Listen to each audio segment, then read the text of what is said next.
औज़ुबिल्लाहिमिनश्शैतानिर्रजीम बिस्मिल्लाहिर्रहमानिर्रहीम। तो आज हम पढ़ेंगे केमिस्ट्री ऑफ नेचुरल प्रोडक्ट्स के बारे में।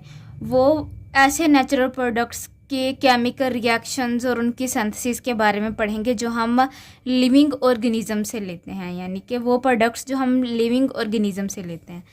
अच्छा, केमिस्ट्री ऑफ नेचुरल प्रोडक्ट्स में हम क्या बेसिकली इनकी केमिस्ट्री को पढ़ेंगे। उनमें होता है इनकी, सबसे पहले तो इनकी बायोसिंथेसिस इंक्लूड होती है।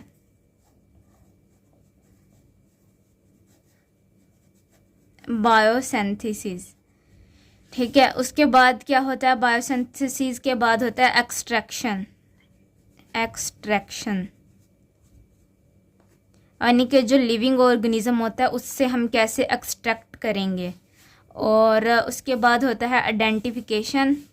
सिंथेसिस भी होगी, एक्सट्रैक्शन भी होगी। अब क्या करना है, नहीं हमने आइडेंटिफिकेशन एंड नेक्स्ट हम करेंगे आइडेंटिफिकेशन के बाद क्वांटिफिकेशन।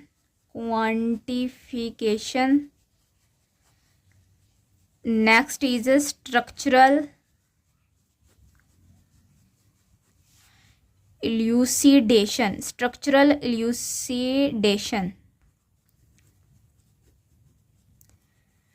ठीक है। अब जो केमिस्ट्री ऑफ नेचुरल प्रोडक्ट में हम ये सब चीज़ें पढ़ेंगे और इसके साथ साथ और हम पढ़ेंगे नेचुरल प्रोडक्ट्स की फ़िज़िकल प्रॉपर्टीज़ के बारे में। फिज़िकल एंड केमिकल और दूसरे केमिकल प्रॉपर्टीज़, ठीक है। और दूसरा हम क्या पढ़ेंगे, एंड रिएक्शंस।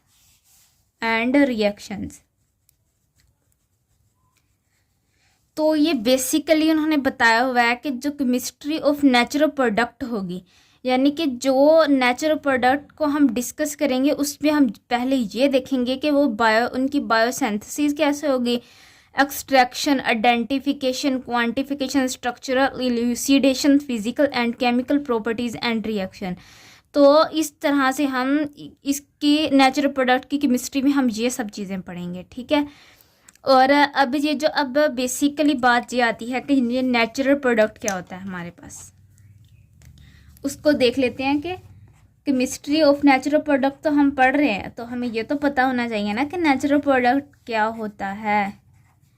प्रोडक्ट, ठीक है। नेचुरल प्रोडक्ट अब क्या होता है हमारे पास, आर दोज केमिकल कंपाउंड्स और सब्सटेंसेस। नेचुरल प्रोडक्ट्स आर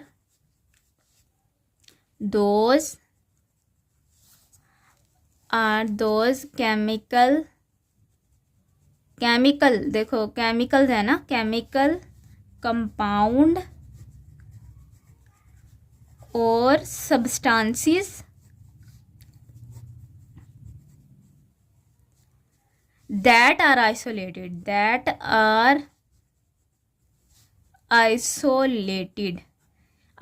मतलब अलहदा किया जाता है, जिन्हें isolated from living organisms,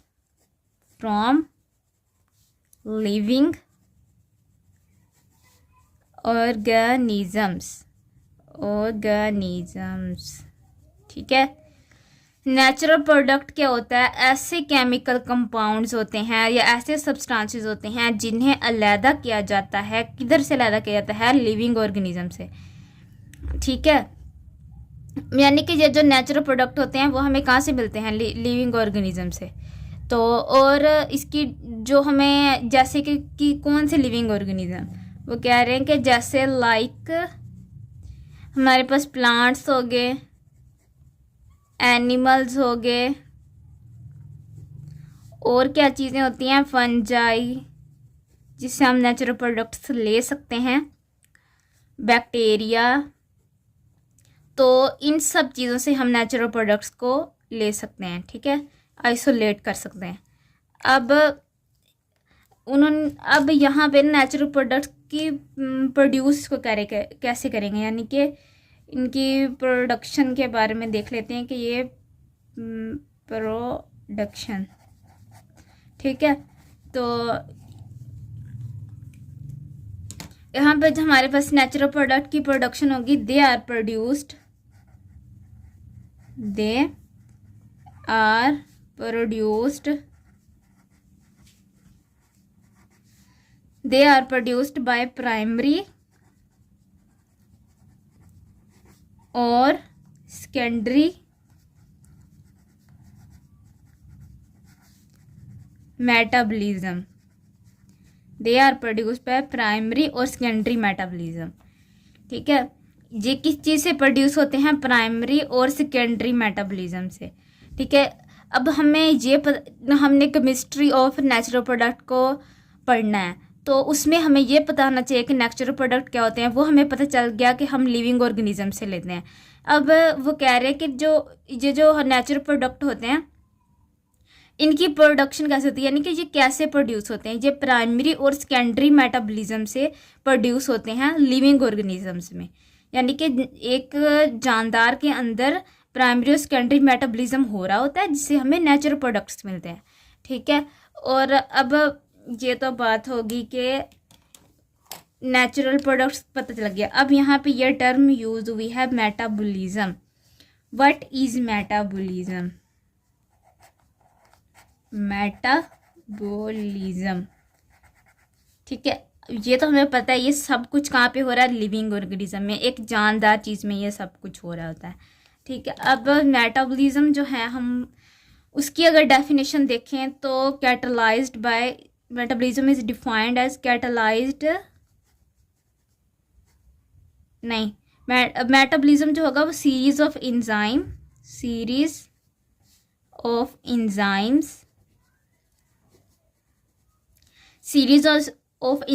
होगी catalysed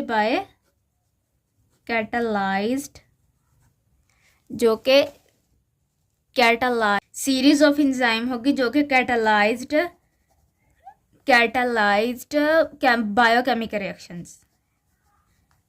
biochemical reactions. Series of enzyme होगी जो कि कैटलाइज करेगी जाके बायोकेमिकल रिएक्शन को। यानी मेटाबॉलिज्म में क्या हो रहा होता है? हमारे पास बायोकेमिकल रिएक्शंस होते हैं हम बॉडी में या लिविंग ऑर्गेनिज्म में। ठीक है, तो बायोकेमिकल रिएक्शन होते हैं जिनको कैटलाइज करने के लिए हमें किस चीज़ की ज़रूरत होती है? एंजाइम्स की। कैटलाइज क्या होता है? मतलब उनको फास्ट करने के लिए, रिएक्शन को स्टार्ट करने के लिए, यानी कि उनको फास्ट स्पीड अप करने के लिए। तो मोस्टली जो रिएक्शन हो रहे होते हैं हमारी बॉडी में, तो उनको कैटलाइज करने के लिए एंजाइम की ज़रूरत पड़ती है। तो और इसकी एक और डेफिनेशन भी हम देख लेते हैं। और इसकी डेफिनेशन जो हो सकती है transformation occurring,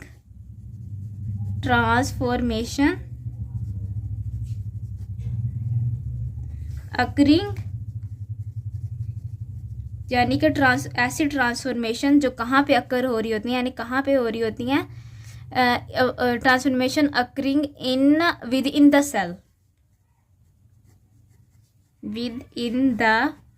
cell of living organism.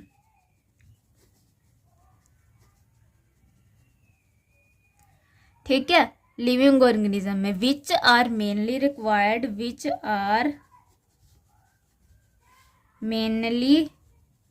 Required for the growth and development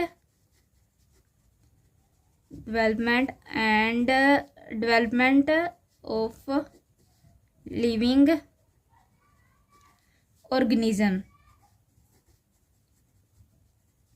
living organisms and for proper response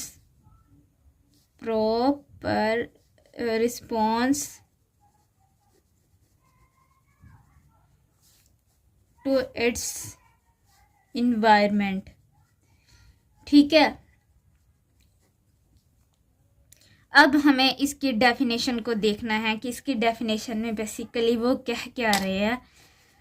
वो कह रहे हैं कि हमारे पास होता है, देखो, जैसे ये किसी भी केमिकल रिएक्शन को कैटलाइज करने के लिए हमें ज़रूरत होती है एंजाइम्स की। ठीक है, सीरीज ऑफ एंजाइम्स की। और वो कह रहे हैं कि इसकी डेफिनेशन ये हो सकती है मेटाबॉलिज्म की, जो transformation occurring within the cell, जो ट्रांसफॉर्मेशन अक्कर हो रही होती हैं सेल के अंदर of living organism. Living organism के हमें पता है कि लिविंग ऑर्गेनिज्म किस चीज़ से मिलकर बना होता है, सेल्स से। और सेल्स की इर्द गिर्द कितने सारे केमिकल रिएक्शन होते हैं, सेल के अंदर कितने केमिकल रिएक्शन हो रहे होते हैं। वो यही कह रहे हैं कि जो हमारी बॉडी के अंदर केमिकल रिएक्शन हो रहे होते हैं वो ही मेटाबॉलिज्म होता है, which are mainly required for the growth development of living organism. अच्छा, वो कह रहे हैं कि जो मेटाबॉलिज्म होता है ना, कि अब उसकी ज़रूरत क्यों है, यानी कि वो ग्रोथ के लिए ज़रूरी होता है, डेवलपमेंट के लिए ज़रूरी होता है, एक जानदार की डेवलपमेंट के लिए, ग्रोथ के लिए और रिस्पॉन्स के लिए, प्रॉपर रिस्पॉन्स के लिए, ठीक है। और यानी कि जैसे कि हम एक एग्जांपल है, जैसे कि हम फूड लेते हैं, फूड, ठीक है, समझ लो हमने फूड लिया, फूड में हमने कोई चावल खा लिए या राइस, यानी कि चावल ले लिए, राइस ले लिए, या कुछ भी मीट ले लिया, है ना, वो ले लिया। तो अब ये हमने डाला अपनी बॉडी के अंदर, यानी कि हम खाते हैं ना उसको, फूड को हमने खाया। तो जब फूड को खाया तो वो उससे हमें क्या मिली, हमारी बॉडी को उससे क्या मिला, एनर्जी। अब फूड हमने लिया था, जब वो फूड हमारी बॉडी में गया तो यहाँ पर क्या हुए, केमिकल रिएक्शंस, केमिकल रिएक्शंस हुए, जिन्होंने क्या क्रिएट किया, एनर्जी को क्रिएट किया। तो जिस पाथवे से, यानी कि इसके अंदर कोई ऐसा तरीका हो रहा होगा ना, ऐसा पाथवे, तो जिस पाथवे से ये एनर्जी बनी, जो हमारा प्रोडक्ट बना, तो उसको हम क्या कहेंगे, मेटाबॉलिज्म। जो हमारी बॉडी में केमिकल रिएक्शन हुआ उसको क्या कहेंगे, मेटाबॉलिज्म। अंडरस्टैंड। अब नेक्स्ट हम देख लेते हैं कि जो नेचुरल प्रोडक्ट होते हैं ना, उसको हम उसके जो प्रोडक्ट होते हैं ना, उसको हम क्या कहते हैं, मेटाबोलाइट्स, ठीक है।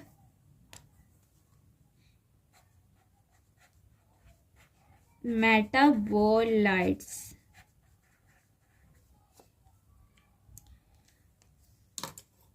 Natural products are natural products are and जो होता है and of organism metabolism, and of organism metabolism. यानी कि जब ऑर्गेनिज्म के अंदर जो मेटाबॉलिज्म हो रहा होता है, जो उसके एंड में जो चीज़ हमारे पास बनती है ना, end of natural product are the end of organism metabolism. जो मेटाबॉलिज्म का एंड होता है, जो एंड रिजल्ट हो रहा होता है, वो हमारे पास क्या होता है, नेचुरल प्रोडक्ट हो रहा होता है, ठीक है, जो कि हमारी बॉडी में डिफरेंट फंक्शन परफॉर्म करता है। मेटाबोलाइट क्या करता है, हमारी बॉडी में डिफरेंट फंक्शन परफॉर्म करता है आगे जाके, जैसे कि एनर्जी हो गई, जैसे कि हमारे पास कार्बोहाइड्रेट, इस तरह की चीज़ें जो बनती हैं वो हमारी बॉडी के अंदर डिफरेंट फंक्शन परफॉर्म करती है, ठीक है। अब मेटाबोलाइट्स की ना आगे दो फर्दर इसको कैटेगरीज में ना डिवाइड किया जाता है, वो इसके आगे से दो कैटेगरीज होते हैं, सेकेंडरी मेटाबोलाइट्स और प्राइमरी मेटाबोलाइट। सबसे पहले देख लेते हैं हम प्राइमरी मेटाबोलाइट, ठीक है। और उसके साथ क्या होता है, सेकेंडरी मेटाबोलाइट, सेकेंडरी मेटाबोलाइट,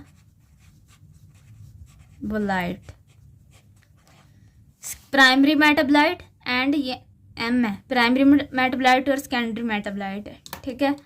और इसमें इसकी डेफिनेशन ये होगी कि जो हमारे पास प्राइमरी मेटाबोलाइट्स होते हैं ना, वो डायरेक्टली इन्वॉल्व होते हैं। जो प्राइमरी मेटाबोलाइट होते हैं वो डायरेक्टली इन्वॉल्व होते हैं,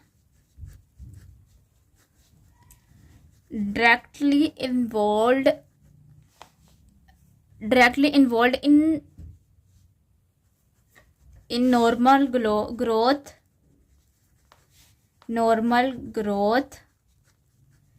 and development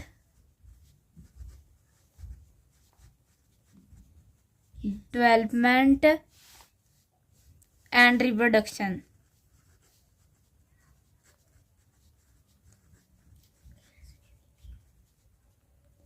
एंड रिप्रोडक्शन में इन्वॉल्व होते हैं, यानी कि ऐसा मेटाबॉलिज्म जो कि हमारी ग्रोथ में डायरेक्टली जाके हमारी किसको ग्रोथ को डेवलप करेगा और यानी कि ग्रोथ को इन्हांस करेगा, डेवलपमेंट एंड रिप्रोडक्शन में डायरेक्टली इन्वॉल्व होते हैं वो।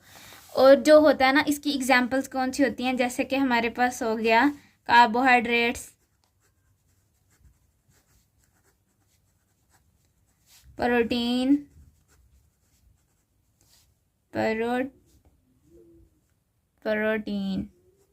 Protein, fat, oil, alcohol, ETC etcetera. अच्छा, कार्बोहाइड्रेट्स होंगे, प्रोटीन होगा, फैट होगा, ऑयल होगा, अल्कोहल होगा, जो कि प्राइमरी मेटाबोलाइट्स होंगे। अब जो सेकेंडरी मेटाबोलाइट होता है ये इनडायरेक्टली इन्वॉल्व होते हैं, इनडायरेक्टली, यानी कि ये not directly involve in growth involve. ठीक है, ये मतलब कि ये डायरेक्टली इन्वॉल्व होंगे किस चीज़ में, ग्रोथ में, डेवलपमेंट में, रिप्रोडक्शन में। ये इनडायरेक्टली इन्वॉल्व हो गए ग्रोथ में, डेवलपमेंट में और रिप्रोडक्शन में। ठीक है, और लेकिन जो इनका सेकेंडरी मेटाबोलाइट्स क्या होते हैं, ये इम्पोर्टेंट नहीं होते ऑर्गेनिज्म के सर्वाइवल के लिए। इनका फंक्शन फिर कहाँ पे होता है, अगर जितने, यानी कि इनका फंक्शन होता है कि ये इकोलॉजिकल फंक्शन, मतलब ये इकोलॉजिकल फंक्शन में अपना इम्पोर्टेंट पार्ट प्ले करते हैं, यानी इम्पोर्टेंट रोल प्ले करते हैं। ठीक है, किस चीज़ में इनका फंक्शन होता है, फंक्शन इज इकोलॉजिकल फंक्शन, यानी कि ये क्या करते हैं, इकोलॉजिकल फंक्शन में अपना पार्ट प्ले करते हैं। इकोलॉजिकल फंक्शन में इनका क्या होता है, रोल इन इकोलॉजिकल फंक्शन। ठीक है, ये अपना इकोलॉजिकल फंक्शन में सेकेंडरी मेटाबोलाइट्स अपना रोल प्ले करते हैं। तो आज के लेक्चर में हमने केमिस्ट्री ऑफ नेचुरल प्रोडक्ट के बारे में पढ़ा, उसके हमने देखा कि जो नेचुरल प्रोडक्ट क्या होते हैं, मेटाबॉलिज्म क्या होता है, मेटाबोलाइट्स क्या होते हैं, और प्राइमरी और सेकेंडरी मेटाबोलाइट्स को देखा। ओके, अल्लाह हाफिज़। नेक्स्ट वीडियो में हम देखेंगे सोर्स ऑफ नेचुरल प्रोडक्ट्स के बारे में।